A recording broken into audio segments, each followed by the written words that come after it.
South ఇండియాలోనే biggest sorry store మన Varahi silks మన విజయవాడ ఎంజీ రోడ్ లో డిసెంబర్ 4వ తారీఖున ఘన ప్రారంభం.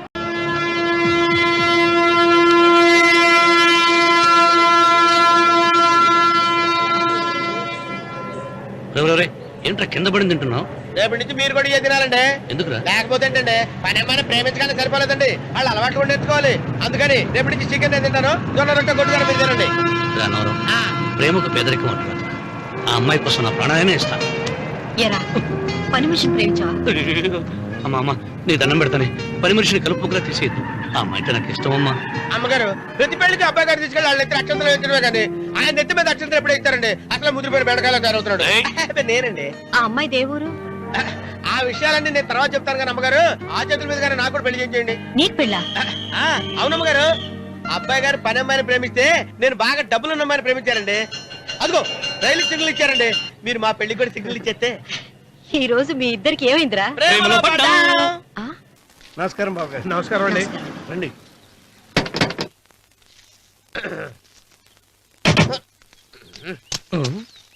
ఏంట్రా అన్నవరం పూజిచ్చి నిలబడ్డావు? అరటిగా లోపల తీసుకురా. నేను తీసుకురానండి. ఏ నన్ను తీసుకెళ్ళమంటావా? మీరు తీసుకెళ్తారు, లోపల పెట్టుకుంటారు, మీ ఇష్టం. ఏమైందిరా నీకు? ఏమైందంటారేంటండి? లోపల నా గుండెలకు వచ్చిన ఎంకం ఉందండి, అది నన్ను ఎంత మోసం తెచ్చిందో తెలుసా అండి? ఆ విషయం నేనే మర్చిపోయాను. ఒరే అన్నవరం, తమరు మాత్రం వెంకమ్మను మోసం చేయలే?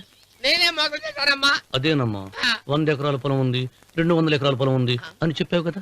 అందుకని నోరు మూసుకుని లోపలికి వచ్చి వెంకమ్మను నాకంటే ముందు నువ్వు పెళ్లి చేసుకో. ఆ తర్వాత రుక్మిణి నేను పెళ్లి చేసుకుంటా. అరటిగా తీసుకురా. నేను రాను. మీరని చెప్పినా నేను రాను. రావా? రాను. అయితే రామన్న చౌదరి గారికి చెబుతా. తీసుకురా. నమస్కారం అండి.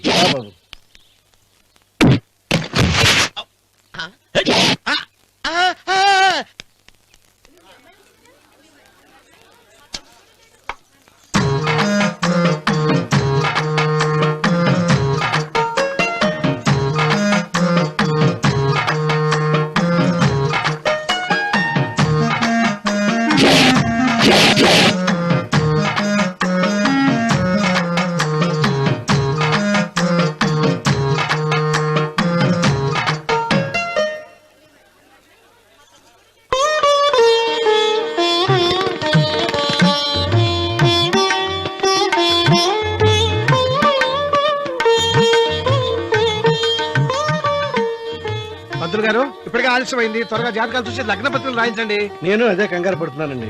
ఇప్పటికే ఆలస్యం అయిపోయింది, మంచి ముహూర్తం దాటిపోతుందేమోనని. మీరు మాత్రం ఏం చేస్తారండి? మీ ఊరు నుంచి బయలుదేరి రావాలంటే ఒకవైపు కొండ, ఇంకోవైపు చెరువు, మధ్యలో ఆలయం.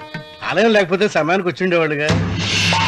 ఏడముందో తెలియని కవుకు తెప్ప 30 ఎకరాల భూమి నిత్యాన్నదానం కోసం అమ్మవారి దేవుడానికి రాసేసిన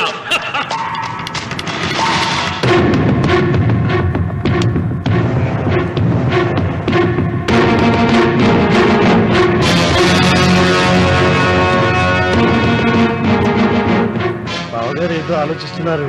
లాంఛనాలు ఏమన్నా కావాలంటే చెప్పమనండి. ఏమిట్రా ఇంకా ఆలోచిస్తున్నావు?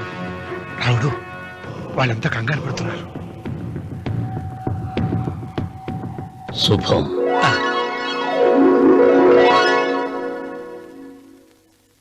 ఏం మాట్లాడుతున్నారు రావుల చౌదరి గారు?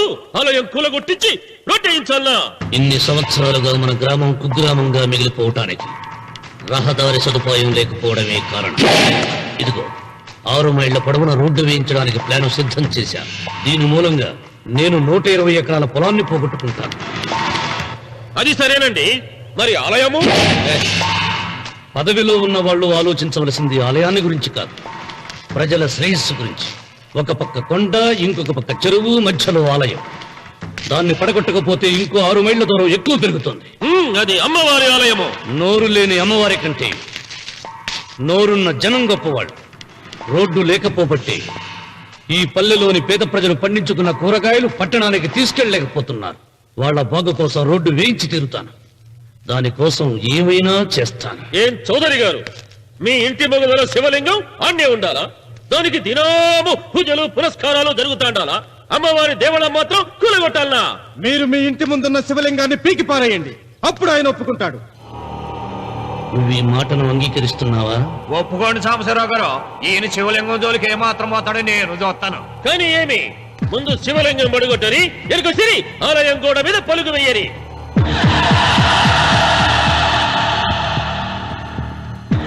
ముందుకేసిన అడుగు వెనక్కి తీసి అలవాటు ఈ రామన్నకు లేదు.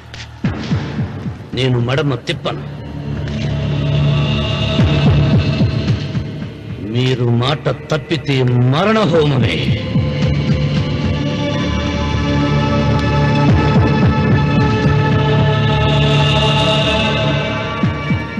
ఊపు చూస్తా ఉంటే శివలింగాన్ని పీకి పారేసెట్టే ఉండాడే. అయితే సాంబశివరావు గారి 30 ఎకరాలకు ఎసరే. ఆ ఇంటి ముందుండేటిది మామూలు రాయి కాదయ్యా, మహిమగల శివలింగము. తరతరాలుగా వాళ్ళ వంశాన్ని కాపాడుతాడే దేవుడు. చెయ్యి వెయ్యని తెలుసది.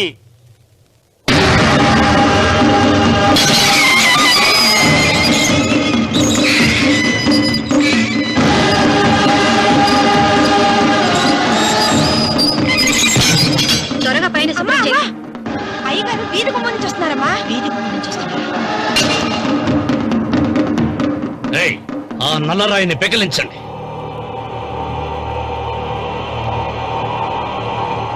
ఓ, మీరందరూ హిందువులు. మీకు కళ్ళు పోతాయి, మీ జీవితాలు కుళ్ళిపోతాయి అన్నారు. అయ్యా, ముస్లిం అయినా హిందూ అయినా దేవుడు దేవుడే. నేను ఈ పాపం చేయలేను. పాపం? దేవుడి ముందు చేతులు కట్టుకుని నిలబడటమే శాపం రా. నేనే పెకలిస్తాను.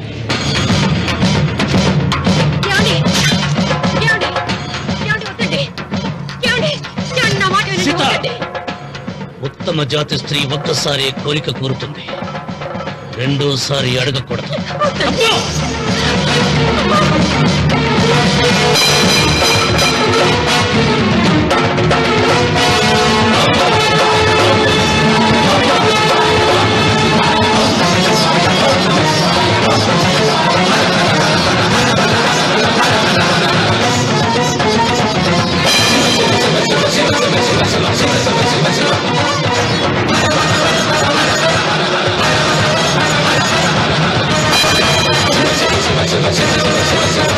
శివ శివ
ఉన్న నీ తాత ముత్తాతల కాలం నుంచి ఉన్న స్వయంభూలింగాన్ని తీసేసి మహాపరాధం చేశావు. ఏ ఈశ్వరుడు నీ కుటుంబాన్ని వంశాన్ని 3 కళ్ళతో చల్లగా చూస్తున్నాడో ఆ శివుడికి నువ్వు కోపం తెప్పించావు. మాట వేయించడానికి నువ్వే వడివిరా, భగవంతుడే వేయిస్తాడు. అమ్మవారి ఆలయాన్ని నువ్వు తాకలేవు. మళ్ళీ శివరాత్రి నాటికి నీ స్వహస్తాలతో నువ్వు ఆ స్వయంభూలింగాన్ని తీసుకొచ్చి యథాస్థానంలో ప్రతిష్ఠించకపోతే నీ వంశం నిర్వంశమైపోతుంది.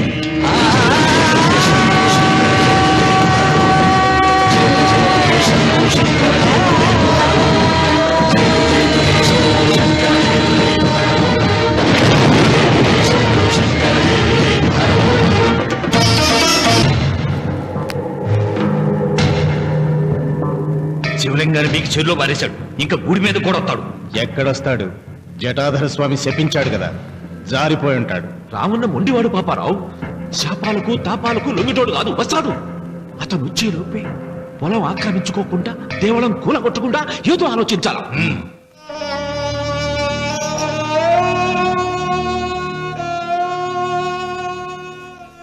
అన్నయ్య, ఆయనతో మాట్లాడే ధైర్యం నాకు లేదు. నువ్వైనా మాట్లాడి మళ్ళీ శివలింగాన్ని ఇక్కడ ప్రతిష్ఠించమని చెప్పు. వాడిని గురించి నాకంటే నీకే బాగా తెలుసమ్మా. వాడు నా మాట వింటాం. నాకు భయంగా ఉందన్నయ్య. ఆపద ఏ వైపు నుంచి వస్తుందో ఏమిటో.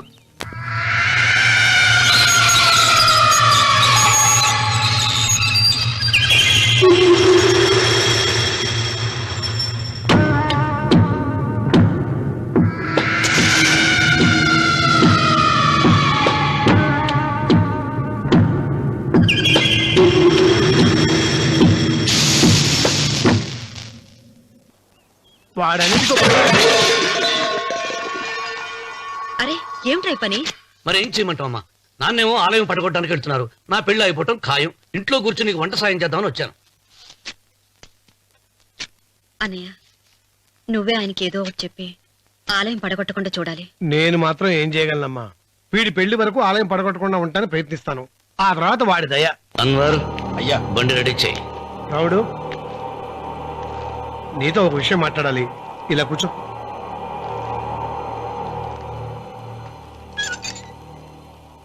ఆలయం విషయంలో నీ పంతం మానుకోవా? నిన్న జరిగింది మరచిపోను, నేడు జరగాల్సింది వాయిదా వేయను, రేపు జరగబోయే దాన్ని గురించి ఆలోచించను. ఆలయాన్ని ఈ రోజే పడగొట్టిస్తాను. నీకు కావాల్సింది పొలం కదా, ఆలయం జోలికి ఎందుకు వెళ్ళటం? ఆ పొలం నాకు దక్కకుండా అడ్డుపడింది అమ్మవారి ఆలయమేగా. ఆలయాన్ని పడగొడితే ఆ పొలం నీదవుతుందా? అవుతుంది. ఆ సాంబశివరావు పొలాన్ని రాసింది ఆలయానికేగా. ముందు ఆలయాన్ని పడగొట్టించి ఆలయమే లేదు కాబట్టి ఇక పొలం ఎందుకని ప్రశ్నించి అప్పుడు నా స్వాధీనం చేసుకుంటాను. కొడుకు పెళ్లికి తాంబూలాలు పుచ్చుకున్నావురా. 3 ముళ్ళు వేయించకుండా ఆలయం పడగొట్టాలని బయలుదేరుతున్నావు. ఇది ఏమన్నా ధర్మంగా ఉందా?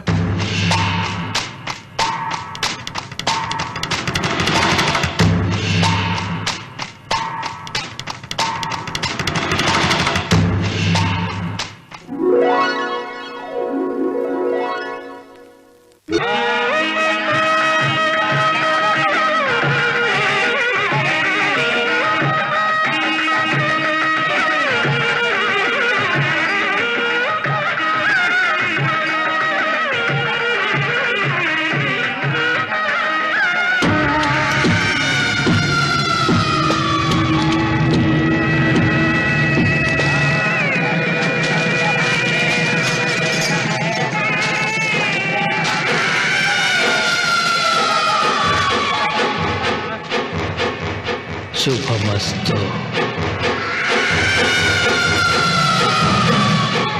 నీకు మాత్రం అస్తమస్తు.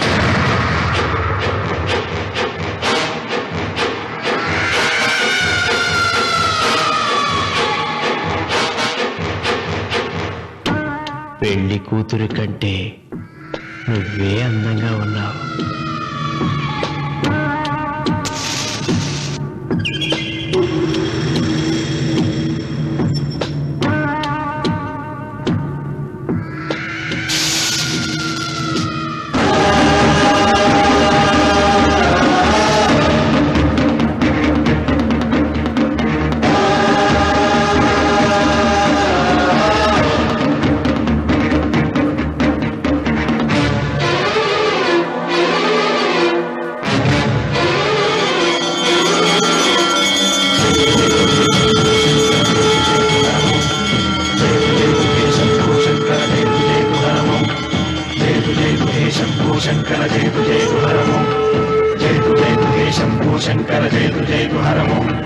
నాగేంద్రహారాయ త్రిలోచనాయ భస్మాంగరాగాయ మహేశ్వరాయ నాగేంద్రహారాయ త్రిలోచనాయ భస్మాంగరాగాయ మహేశ్వరాయ నిత్యాయ శుద్ధాయ దిగంబరాయ తస్మై నకారాయ నమః శివాయ శంభో శంకర జయ జయ హరమో జయ శంభో శంకర జయ జయ హరమో జయ శంభో శంకర జయ జయ హరమో.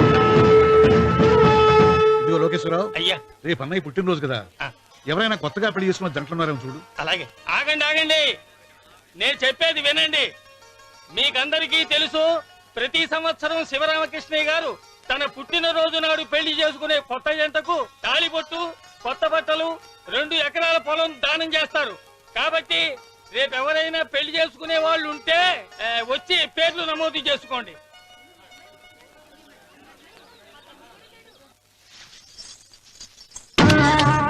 పర్వాలేదులే, భగవంతుడు చల్లగా చూసుంటే శోభనం గదిలో నీ కొంగుముడి విప్పాల్సిన వాణ్ణి. డబ్బుందని రామనని పెళ్లి చేసుకున్నావు కదా. భిక్షపతి, నేను నీ వదిన్ని. కళ్ళు పోతాయా? పోనీ, నిన్ను అనుభవించాక కళ్ళేమిటి, ప్రాణం పోయినా పర్వాలేదు. నోర్మి. ఏంట్రా, ఏం చేస్తున్నావు ఇక్కడ? ఏం లేదు నాన్న, పాలేమన్నా ఉంటే ఒక బిందెడివ్వు, నేను కూడా శివలింగం మీద పోస్తాను అంటే నోర్మి అంటుంది. మూసా పోస్తాను వదినా. ఏమా, వాడేమన్నా వాగాడా?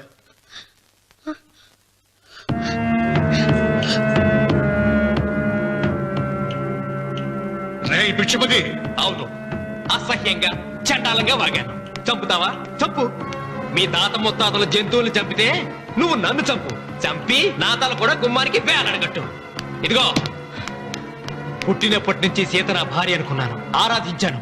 నేను తాగుబోతుని, తిరుగుబోతుని, లపుట్టు వేదవునని చెప్పి ఆ సీతకు రామన్న చౌదరి గారికి దగ్గరుండి పెళ్లి జరిపించావు కదా. వాళ్ళ కాపురం కూల్చే వరకు నాకు మనశ్శాంతి ఉండదు.